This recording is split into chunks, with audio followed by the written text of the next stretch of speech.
Shalom Bapak Ibu yang dikasihi di dalam nama Tuhan Yesus Kristus. Kiranya semua kita dalam keadaan yang baik, kita semua dalam keadaan sehat, dan tentunya semua senang bisa berkumpul dengan keluarga, beribadah bersama keluarga, dan tentunya ada hal-hal yang tersendiri yang Bapak Ibu alami bersama Tuhan yang membuat sukacita Bapak Ibu semakin bertambah tentunya.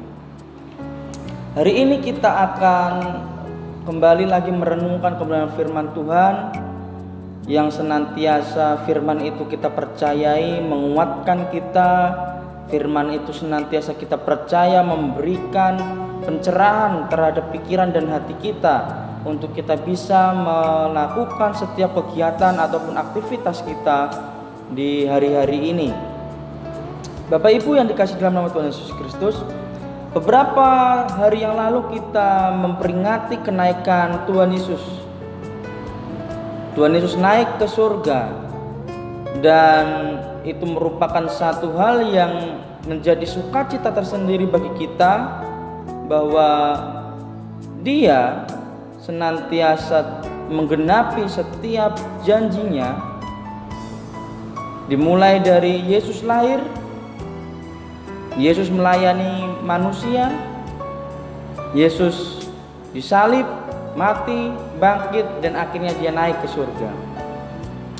Ada beberapa hal yang bisa kita pelajari karena dari serangkaian peristiwa itu adalah satu teologi yang sangat penting bagi kita agar kita benar-benar paham dan mengenal seperti apa mengikut Yesus.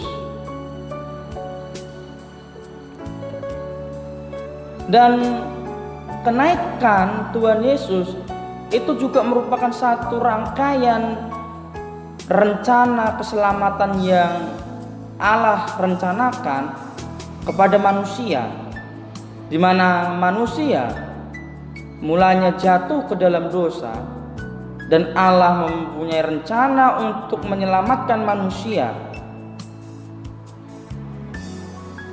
Oleh karena itu, ketika kita memaknai kenaikan Yesus Kristus ke surga, itu bukan menjadi satu peristiwa biasa yang kita peringati dari tahun ke tahun, tetapi mari kita mengingat kembali bahwa kenaikan itu senantiasa menggenapi janji yang Allah berikan kepada kita manusia ketika kita percaya kepada Dia, yaitu keselamatan.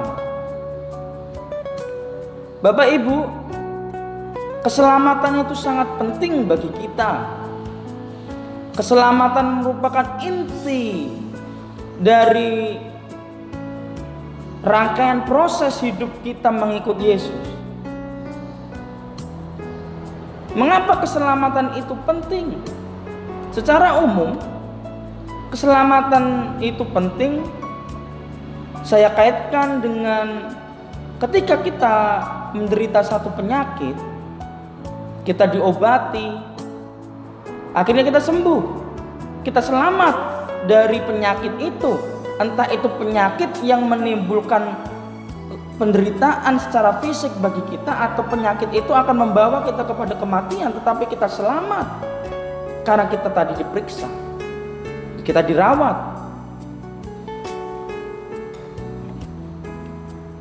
Oleh karena itu juga di akhir-akhir ataupun di hari-hari ini, di mana COVID-19 semakin hari semakin menyebar dan banyak juga PDP saat ini, dan korban meninggal pun juga sudah banyak,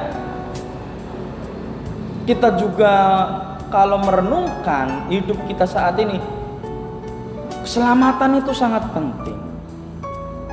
Kenapa? Karena ketika seseorang telah terpapar COVID-19, di mana juga vaksin dari virus ini belum ditemukan secara pasti, ada kekhawatiran yang timbul di dalam kita, yaitu apakah kita akan sembuh atau kita akan mati.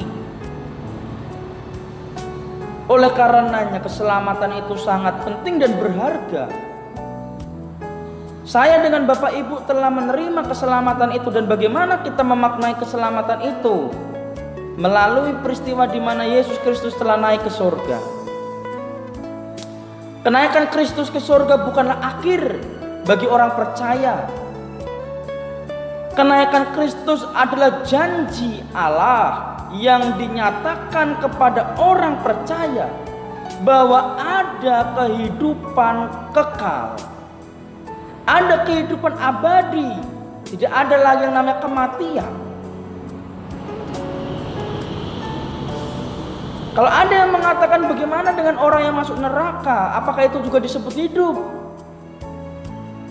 Ada yang mengatakan bahwa ketika orang masuk ke neraka disebut sebagai kematian yang kekal, karena di sana hanya ada ratap dan tangis, penderitaan selama-lamanya. Tetapi mereka tidak mati.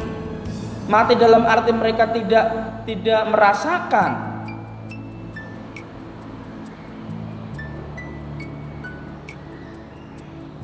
Dan ketika orang yang percaya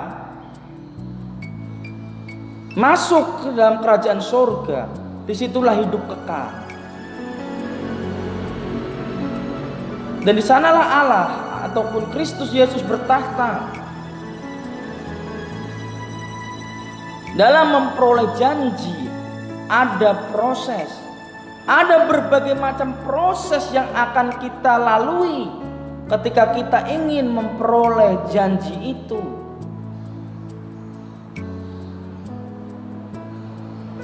Sebenarnya bukan memperoleh ya, tetapi kita sudah terima janji itu, tetapi apakah nantinya kita menggenapi janji itu?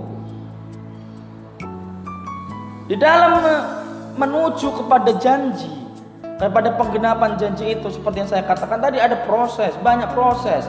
Antara lain ada proses suka, ada senang, ada proses yang bahagia, ada pula proses duka.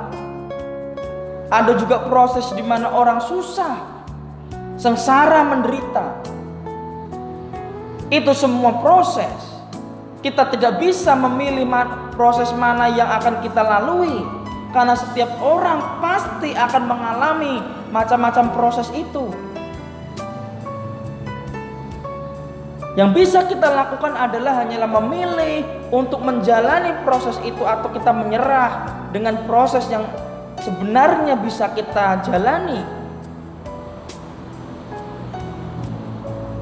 Dalam hal ini saya menyoroti proses menderita atau sengsara. Sering kita tolak proses penderitaan atau sengsara itu. Kenapa? Karena memang proses sengsara dan menderita itu tidak enak, tidak membuat kita nyaman.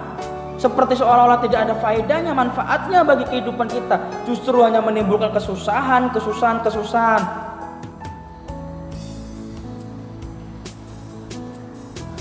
Menderita bukan hanya tidak punya uang, tidak punya harta atau kekayaan dunia, tetapi menderita bisa karena kita orang percaya mendapatkan penghinaan dari orang-orang yang bukan percaya. Kita orang percaya disiksa karena mempertahankan iman. Ada juga orang percaya menderita karena dosanya atau pemberontakan kepada Allah. Oleh karena itu ada juga orang yang menderita karena dia yang membuat dirinya menderita.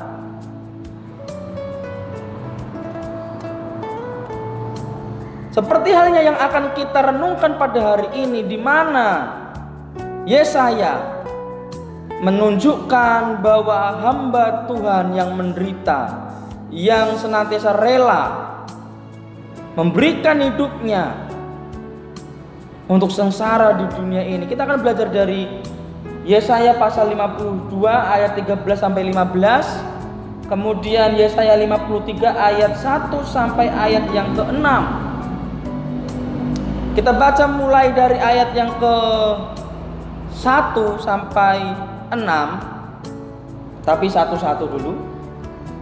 53 ayat 1 sampai 6. Siapakah yang percaya kepada berita yang kami dengar, dan kepada siapakah tangan kekuasaan Tuhan dinyatakan?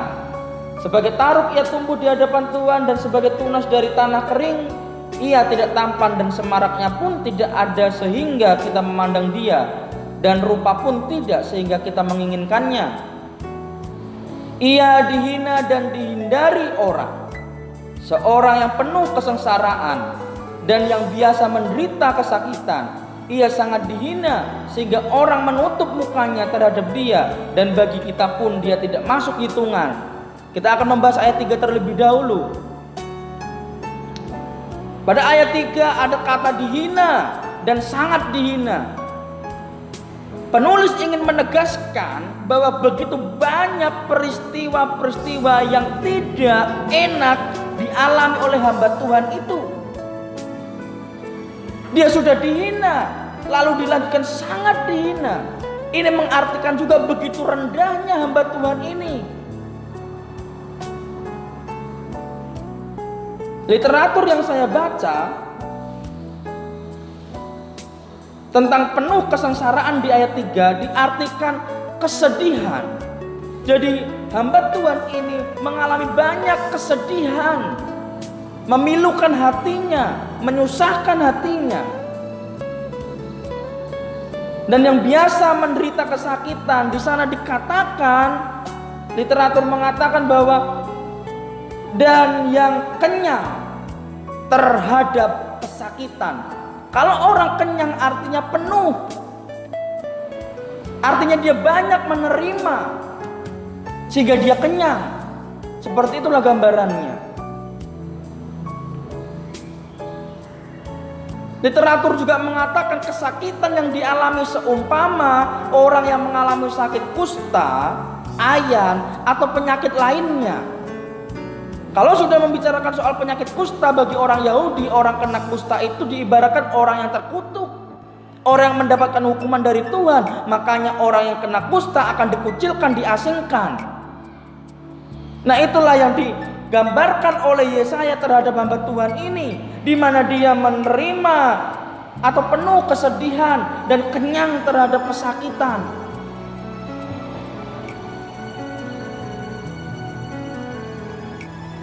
Lanjut ayat 4. Tetapi sesungguhnya penyakit kitalah yang ditanggungnya, dan kesengsaraan kita yang dipikulnya. Padahal kita mengira dia kena tulah, dipukul dan ditindas Allah. Ayat 5. Tetapi dia tertikam oleh karena pemberontakan kita, dia diremukkan oleh karena kejahatan kita. Ganjaran yang mendatangkan keselamatan bagi kita ditimpakan kepadanya, dan oleh bilur-bilurnya kita menjadi sembuh. Ayat 4 dan ayat 5 ada kata tetapi ini mengatakan juga, menegaskan juga bahwa bukan hamba Tuhan ini sesungguhnya yang bersalah, tetapi kitalah yang bersalah.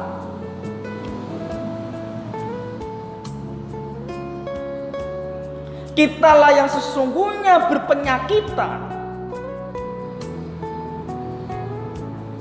Kitalah sesungguhnya yang harus sengsara. Kitalah yang sesungguhnya yang telah memberontak kepada Allah, telah berdosa kepada Allah. Kita harus sadari bahwa sesungguhnya kita ini hanyalah orang-orang yang pada momen-momen tertentu pun melakukan kesalahan. Terkadang kita memberontak kepada Allah dengan tidak sengaja atau disengaja. Makanya kita perlu sadari bahwa hidup kita ini bukan karena kita mampu, tetapi karena memang Allah mengaruniakan kehidupan kepada kita. Yesaya menggambarkan bahwa sesungguhnya hamba Tuhan ini bukanlah orang yang bersalah, tetapi hamba Tuhan ini menanggung segala penyakit kita, menanggung kesalahan kita, menanggung bentuk konsekuensi dari pemberontakan kita. Dia menanggung hukuman kita.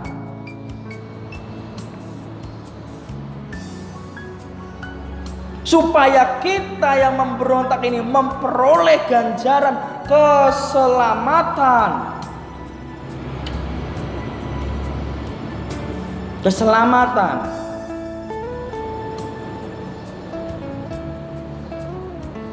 Ayat 6. Kita sekalian sesat seperti domba. Masing-masing kita mengambil jalannya sendiri, tetapi Tuhan telah menimpakan kepadanya kejahatan kita sekalian. Tuhan sendiri yang menimpakan seluruh kejahatan kita kepada hamba Tuhan ini. Bapak Ibu, ini merupakan satu nubuat kedatangan Yesus Kristus ke dunia ini, di mana Yesus Kristus membawa misi: satu, memberitakan Injil keselamatan; kedua, dia menebus dosa kita.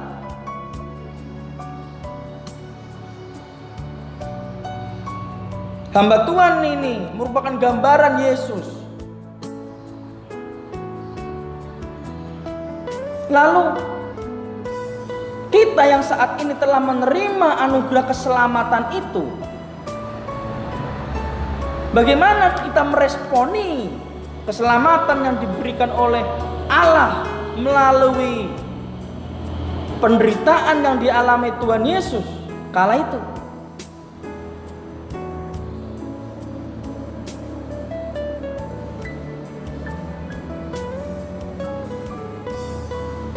Dan ketika hamba Tuhan ini menderita, ayat sebelum-sebelumnya di pasal 52 ayat 13, Allah menjanjikan kemenangan kepada hamba Tuhan itu.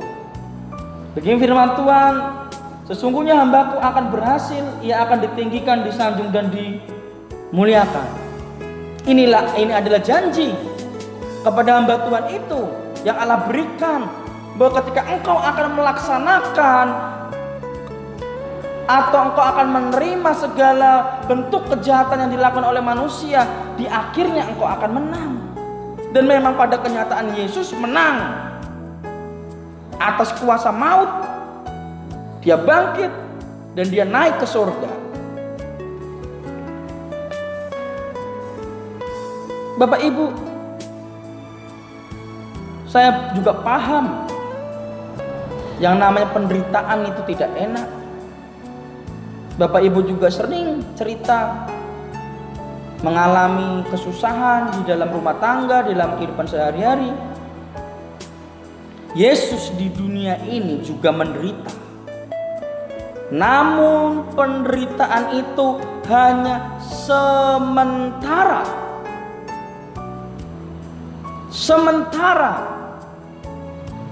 Yesus hidup di dunia ini 33 tahun. 30 tahun adalah masa persiapan dia sebelum pelayanan, dan 3 tahun selanjutnya adalah masa di mana Yesus melayani.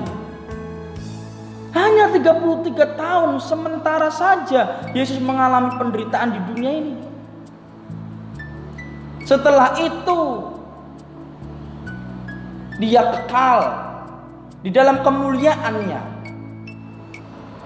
di dalam keagungannya, kebesarannya. Ayub juga menderita, namun Tuhan pulihkan. Kita baca di dalam Ayub 42 ayat 12 sampai 14, bahwa di sana dikatakan Ayub diberkati Tuhan.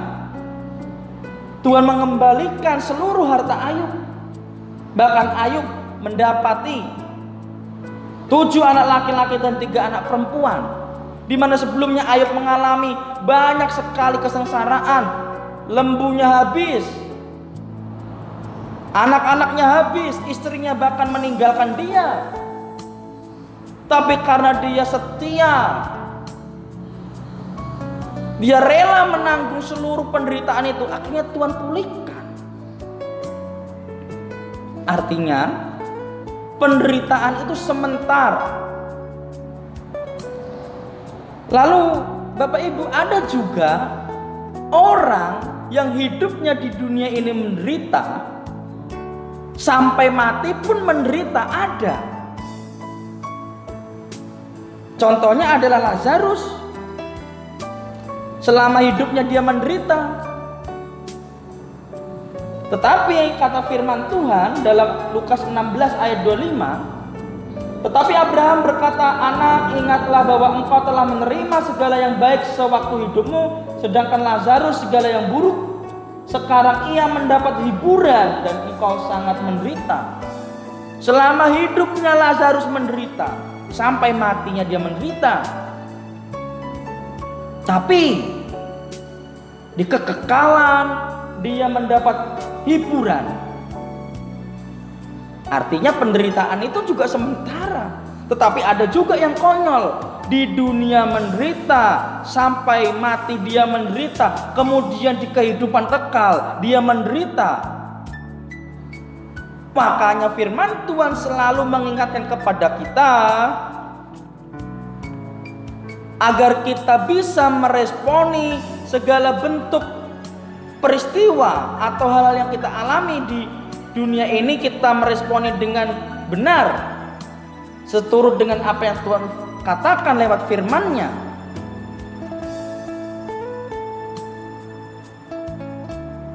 Dan Bapak Ibu tidak perlu khawatir bahwa memang di dalam kehidupan ini ada penderitaan, ada kesengsaraan, kesedihan. Tetapi itu sementara. Dan jangan fokus kepada penderitaannya. Yesaya menuntun kita agar tidak fokus pada penderitaan hamba Tuhan itu yang dimaksud Yesus. Kita nggak usah fokus kepada penderitaan yang dilakukan Yesus, melainkan kita fokus pada keselamatan yang hamba Tuhan itu atau Yesus kerjakan melalui penderitaannya. Mengapa kita tidak fokus pada penderitaan? Karena proses kehidupan penderitaan itu akan ada. Kita jangan fokus pada penderitaannya, tapi fokuslah kepada keselamatan yang telah Allah kerjakan melalui penderitaan Yesus Kristus. Sehingga kita akan memahami bahwa penderitaan kita ini adalah sesungguhnya penderitaan bersama Yesus, di mana Yesus sudah terlebih dahulu menderita. Dia telah menanggung setiap penderitaan kita, dan kita dimampukan untuk melalui seluruh penderitaan itu.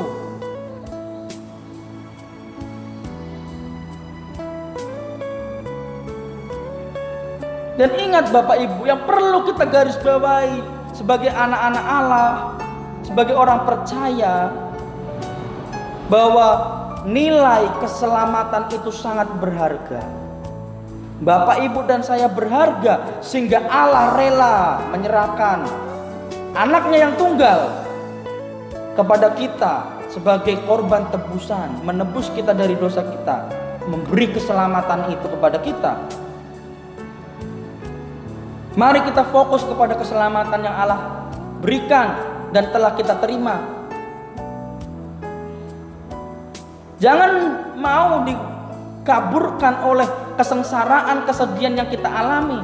Seperti yang saya sebutkan tadi, mungkin kita sengsara karena tidak punya uang banyak, harta yang banyak, kekayaan dunia, atau kita sering dihina. Kita jangan fokus kepada itu, tetapi kita fokus kepada keselamatan itu tadi. Kita fokus juga kepada yang memberi keselamatan, yaitu Allah. Bagaimana caranya kita bisa fokus kepada Allah? Mari Bapak Ibu kita baca Alkitab. Bapak Ibu bangun hubungan yang benar kepada Allah. Di dalam doa Bapak Ibu, di dalam penyembahan. Sehingga Bapak Ibu bisa memahami arti kehidupan ini, kehidupan yang telah Allah berikan kepada kita. Kita berjuang bersama Bapa di surga. Selamat hari kenaikan Tuhan Yesus. Kiranya kita memaknai kenaikan Tuhan Yesus sebagai satu momen kita berjuang untuk mempertahankan keselamatan yang Tuhan berikan kepada kita.